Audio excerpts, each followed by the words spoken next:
NATO, aliansi militer terbesar dan terkuat di dunia, telah berdiri sejak 1949 dengan janji perlindungan kolektif terhadap ancaman luar. Bagi sebagian negara, bergabung dengan NATO berarti jaminan keamanan, kedekatan strategis dengan Amerika Serikat, dan perlindungan dari kekuatan agresor. Namun kenyataannya, tidak semua negara tergoda untuk masuk. Bahkan, banyak yang secara tegas menolak. Apakah mereka tidak ingin merasa aman? Atau justru merasa terlalu aman untuk bergabung dalam aliansi perang?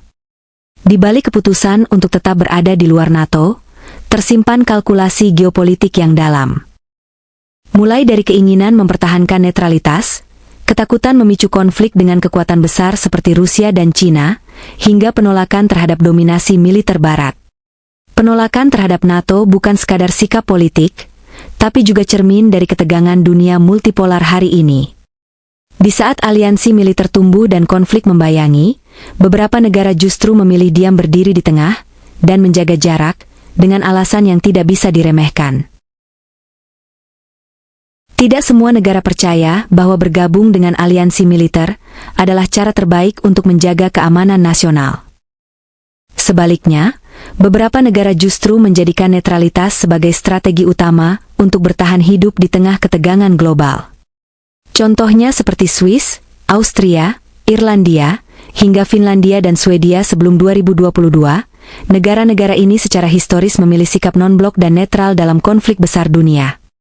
Mereka percaya bahwa dengan tidak memihak blok militer manapun, mereka bisa menjalin hubungan diplomatik yang seimbang, menjaga stabilitas domestik, dan menghindari konfrontasi langsung dengan kekuatan besar. Strategi ini dikenal sebagai armed neutrality dalam kasus Swiss, atau military non-alignment, seperti yang lama dianut oleh Swedia. Artinya, mereka bukan pasif, tapi mereka tetap menjaga kekuatan pertahanan sendiri tanpa terikat pada aliansi luar.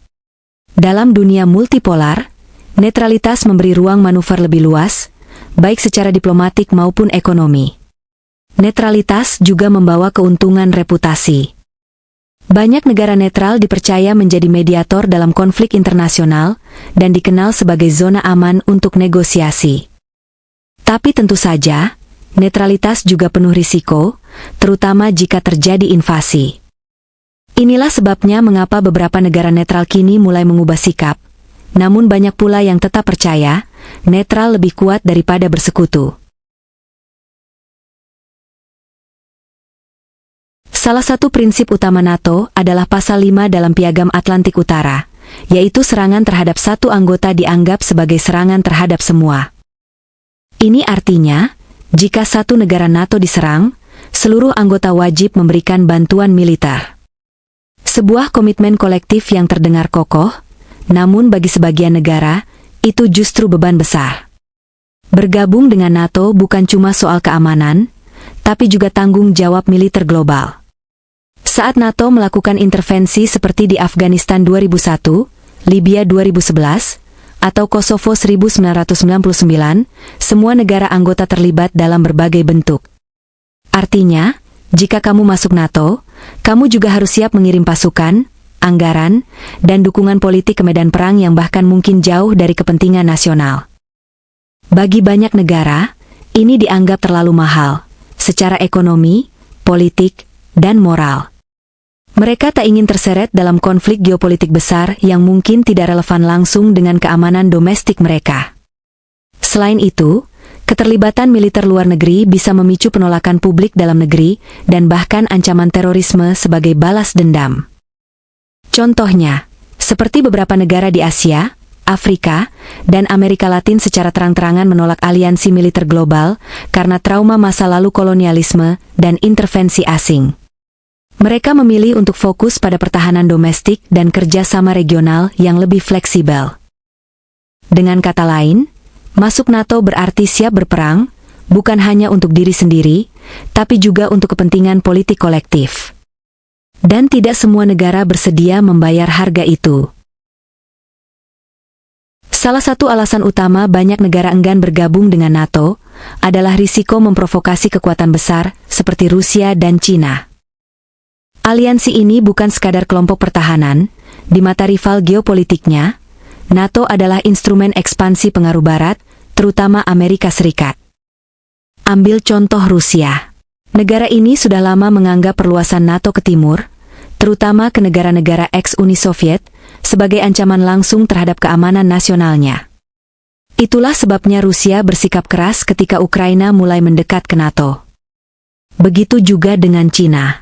Meski bukan fokus utama NATO, Beijing memperhatikan setiap gerakan aliansi ini, terutama saat NATO mulai menyebut Cina sebagai tantangan keamanan global. Negara-negara di Asia Timur dan Asia Tenggara sangat hati-hati, karena bergabung dengan NATO bisa dianggap sebagai sikap memusuhi Beijing. Konsekuensinya bisa sangat besar, mulai dari tekanan diplomatik hingga sanksi ekonomi.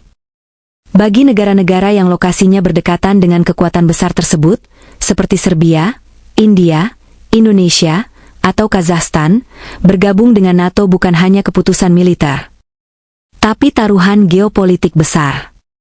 Jika salah langkah, mereka bisa kehilangan hubungan dagang, menghadapi sanksi, atau bahkan menjadi medan konflik proksi. Dalam dunia multipolar seperti saat ini, stabilitas seringkali lebih diutamakan daripada keberpihakan. Dan bagi banyak negara, menjaga hubungan baik dengan semua pihak dianggap lebih cerdas daripada berpihak pada satu blok militer yang bisa memicu perang. Salah satu syarat keanggotaan NATO yang sering diabaikan publik adalah komitmen belanja militer. Menurut kesepakatan internal, setiap negara anggota diminta mengalokasikan minimal 2% dari produk domestik bruto mereka untuk pertahanan. Dan ya, itu bukan angka kecil. Untuk negara-negara dengan ekonomi besar seperti Amerika Serikat, Jerman, atau Inggris, beban ini masih bisa ditanggung, meskipun tetap jadi perdebatan politik dalam negeri. Tapi bagi negara-negara dengan anggaran terbatas atau prioritas domestik yang mendesak seperti pendidikan, kesehatan, dan infrastruktur, alokasi 2% PDB untuk militer bisa terasa berat. Sebagai contoh, beberapa negara di Eropa Timur dan Balkan yang ingin bergabung ke NATO seringkali kesulitan memenuhi standar ini, bahkan setelah jadi anggota. Negara seperti Kanada, Spanyol, dan Italia pun pernah dikritik karena kontribusi militernya dianggap kurang. Amerika Serikat, sebagai penyumbang terbesar NATO, bahkan secara terbuka menekan anggota lain agar membayar lebih. Bagi negara-negara non-blok atau berkembang, ini adalah beban yang tidak sebanding dengan manfaat. Mereka merasa bisa lebih leluasa mengatur anggaran jika tidak terikat pada target NATO. Selain itu, ada kekhawatiran bahwa meningkatnya belanja militer justru akan memicu perlombaan senjata di kawasan mereka sendiri. NATO memang digagas sebagai aliansi pertahanan kolektif, tapi realitanya, banyak negara melihatnya sebagai perpanjangan tangan dari kepentingan Amerika Serikat dan Sekutu Barat. Dalam banyak kasus, negara-negara besar dalam NATO, terutama Amerika Serikat, Inggris, dan Prancis, memegang peran dominan dalam menentukan arah kebijakan militer aliansi ini. Bagi sebagian negara, hal ini memunculkan kekhawatiran serius. Mereka tidak ingin keputusan strategis nasional mereka dibentuk oleh kepentingan negara lain. Apalagi jika keputusan itu menyangkut keterlibatan dalam konflik bersenjata atau penempatan pasukan asing di wilayah mereka sendiri. Beberapa negara yang pernah dijajah oleh kekuatan Barat juga punya memori kolektif dan trauma sejarah yang membuat mereka enggan terlalu dekat dengan aliansi militer seperti NATO. Bagi mereka, bergabung berarti membuka pintu bagi intervensi asing yang terselubung, baik dalam bentuk tekanan diplomatik, ekonomi, hingga penempatan pangkalan militer.